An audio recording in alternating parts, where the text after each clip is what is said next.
Blake Lively's lawyers are now saying they don't want Brian Friedman to depose her. Girl, you don't get a choice.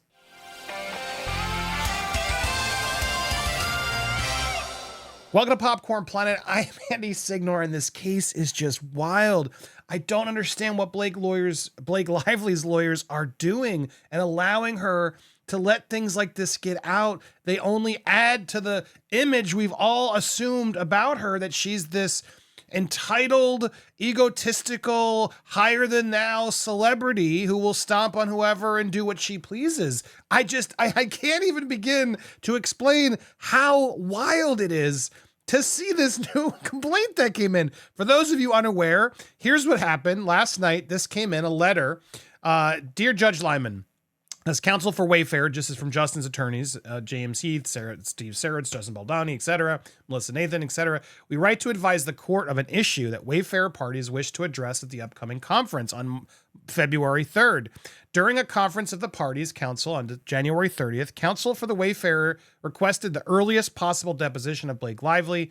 Counsel for Mr. Lively, Ryan Reynolds, stated their objection to the Wayfair parties' lead counsel conducting a deposition of Blake Lively. Specifically, the Lively parties' counsel indicated that they object to Brian J. Friedman personally taking Miss Lively's deposition based upon unspecified statements made by Mr. Friedman. When asked to elaborate on the grounds for their objection, counsel for the Lively parties declined to do so.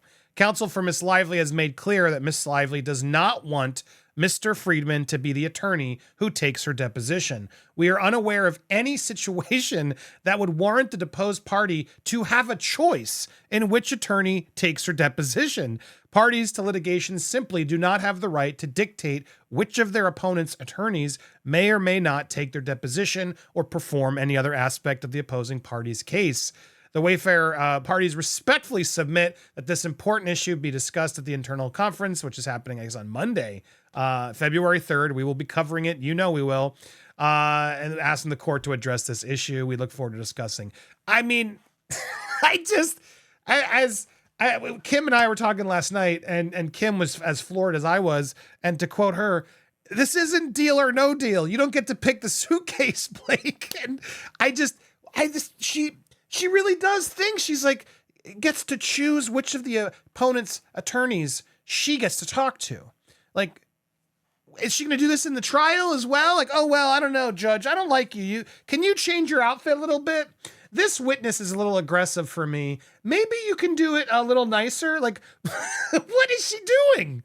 I can't even believe it. Now, this may have been some legal tactic that her team was just trying to do to delay, maybe. And clearly Justin's legal team wisely decided to call it out because it adds and goes to the image that Blake is seen as, which is entitled and completely out of her mind. The audacity and the entitlement of thinking that you can choose we're not going to be deposed by him. Now, if there was some personal history or something, I mean, he'd be thrown from the case. He wouldn't be on that. There'd be, conflicts of interest, whatever. If there was a justified reason, but because he said mean things, like he's the lawyer defending the guy that you've made mean comments about as well. You're both saying mean things. You're all saying mean things, mean allegations. They're denying all your allegations. They're doing a pretty good job at making your allegations seem incredibly questionable, if not false. I don't see how she has any right to do this. And a lot of the tradespeople out there just kind of shocked by this. Like, what? That's not how this works. It's not how this works. So I'll be fascinated to see how this plays out. And it's just shocking to see Blake, yet again, think that she gets to do this her way. She's in control of how this is all going to go down. And, it's just yet another misstep in what has been some of the worst PR missteps I've seen yet. I really do think she thought she was going to come out in control, take over the narrative. Everyone was going to celebrate her, and it's just gone exactly the opposite way. Anybody I've spoken to in the industry who seemingly has info on it acts like they don't, and they just play like, I don't want to get involved. And I see it as one thing. They don't really want to side with either team, is the vibe I get from a lot of people. But specifically, they don't want to be seen actually admitting that Blake and Ryan look bad because they're powerful in the industry still. Even still, it is just wild to see how quiet Hollywood is on this issue in speaking out. And like, to me, it sums up Hollywood, I think, is very much all looking at Ryan and Blake with a massive eye roll of, why did you do this? What are you doing, girl? This is not, and I'm sure there's people in her circle and sphere that are, oh, yes, privately. They're lifting them up and giving them the ego trip that they want. But as my shirt says, this was a horrible idea. You don't get to pick who deposes you on the opposing counsel. And I think it's important to also revisit just the stakes that are actually happening. I'm so curious to see Justin Baldoni's Pac-Man movie now. For real, like just a Pac-Man movie in general, but now a Justin Baldoni Pac-Man movie. He wants to make movies with, and messages. Apparently he was very close in getting a Pac-Man movie finalized. He had the rights and they were ready to do it, but now it's in doubt. It's in doubt. Now, it's not been canceled according to Hollywood Reporter, but just so we understand, he's lost all his gigs. He's desperately trying to get something out there. And it was something that he was hoping to use. In fact, there was a text to his PR team on August 18th suggesting that he'd share the news that he would next direct Pac-Man, something he hoped would help him move towards that future goal. But Pac-Man, which he's been developing since 2022, may no longer be in his future. It's among the latest a trio of projects that are now in doubt as this friction with Lively happens. Sources close to Baldoni have said he lost 3 jobs and hundreds of millions of dollars amid these legal issues, which began with the complaint, etc. And obviously WME dropping him, which Wayfair relied on to help package their own projects as well as third-party films to finance as executive producers. Everything they were doing has went out the window. So it's no surprise that they're coming out hard. They're coming out aggressively and hard because everything's on the line. They could lose it all. And apparently, according to them and the evidence I'm seeing, she's not telling the full truth. So, it's as they do say, it's unclear what other projects were lost. I see it as actually encouraging because, it seems like everyone's just sort of on pause.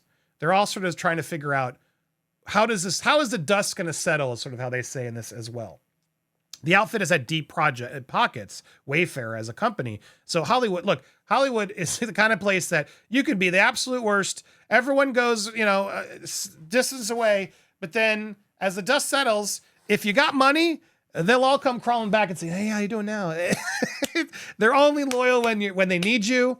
And if you're worth something, that's Hollywood for you. And to Wayfair, because of the billionaire investor who's now thankfully helping Justin defend himself, which most people wouldn't be able to have the means to do, which I think Blake and Ryan thought they were just going to stomp on Justin. Look, there's a lot of stuff in here that they want to, defend themselves and get their work back. So yeah, it's fascinating to read all this, and it's troubling to see that he may be losing these projects all because of these allegations. And now to add it even worse, she's out there saying, well, I'm not going to get deposed by him. It'll be someone else. I won't do it with him. I don't like him. He's been mean. Doesn't work that way in a lawsuit. And now I'm very excited to see. I wish these would be televised. Oh my gosh, what I wouldn't pay to live stream Brian Friedman deposing Blake Lively, or Ryan Reynolds for that matter. I bet you that would be it's going to be pretty entertaining. What do you guys think? We're going to keep you updated as more and more comes out. So make sure you hit the subscribe, hit that bell for all alerts, smash that like button, and leave a comment down below. It doesn't look like it's ending anytime soon. We will keep you posted on this and a lot more stories. So thank you guys so much for watching.